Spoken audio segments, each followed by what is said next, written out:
Upokoj sa, Jurajko, poď. Pekne poď. Zahrám ti na gitare. Pekne poď. Zahrám ti u stánku na levnou krásu. Tak do tvých očí jsem se zbláznil. Ale kamže, chlapi, kam? Dobrý. Dobrý deň. Ahoj. Poháriky máte v ruke a si idete z bošáckej pálenice. Nie, my sme Áno. boli... Budem si môcť s tebou zatancovať. Poď, To Jurajko, je Vikinka. Vikinka, ja s tebou dnes tancujem. Poď. Veď už idem, no. Dobre, dobrý deň.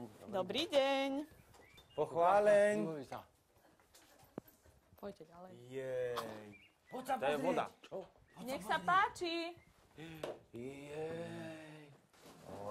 Vikinka, aj ty budeš taký piec, čo? Kebyže Tak veľká. dúfam, že taký chlebík ľúbite. Keď udržíš lopatu. Ja milujem takýto chlebík. Áno. Máte chuť? Môžeme aj bravčovou masťou natrieť. No. Môže byť? A perfektné je, že toto múzeum je funkčné, že sa to dá úplne z chleba, akože to je najlepšie. Áno, múzeum je funkčné. Lebo v múzeu väčšinou sa nemôžete dotknúť ani šáločky, Tak u nás sa Ani môžete bunera. dotknúť všetkého. ani nejakej umelohmotnej postavičky. A tu sa môžete dotýkať umelohmotnej postavičky. Áno, čoho chcete sa môžete dotýkať. To je perfektné. Čo chcem? Áno, Určite? no jasné. No pozor na takéto slova. Juraj, pozri sa, ty si tu umelecky vyobrazený, aj keď teda moc sa do teba netrafili, ale vystihuje ťa to. No a toto ja milujem na Lukášovi, že on má zmysel pre humor, takýto, a mňa to strašne rozosmeje. Takto. Takže to som akože ja motovidlo. Tak, chalani, keď sa takú akciu, napojili sme tú elektroniku, zosilovače a všetko a vyhodilo celú elektriku. Takže...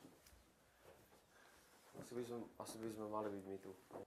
Ale na tejto posteli spali asi viacerí, že? No jasné, v minulosti sa ľudia museli potlačiť, pretože miesta nebolo veľa a v gazdovských domoch bývala väčšinou iba jedna izba. Aha. No, to je super.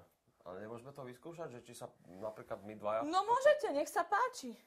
Áno? No jasné, Naozaj môžem? no jasné, nech sa páči. Ideme aj pod perinu? Prepáne. Však ale to je... Tu je niekoľko perín. To je aký parádny... Áno, áno. Ináč to je parádny madrac, taký tvrdý, ja mám taký pocit. Aha, no tak tu si nechám s dovolením... Aj zaspať. My ráno sa vrátime a pekne vám otvorím. Jak vonia tá slivovica. Prečo ja som dostal jeho? Mne to môžete poukazovať. Kam ideš?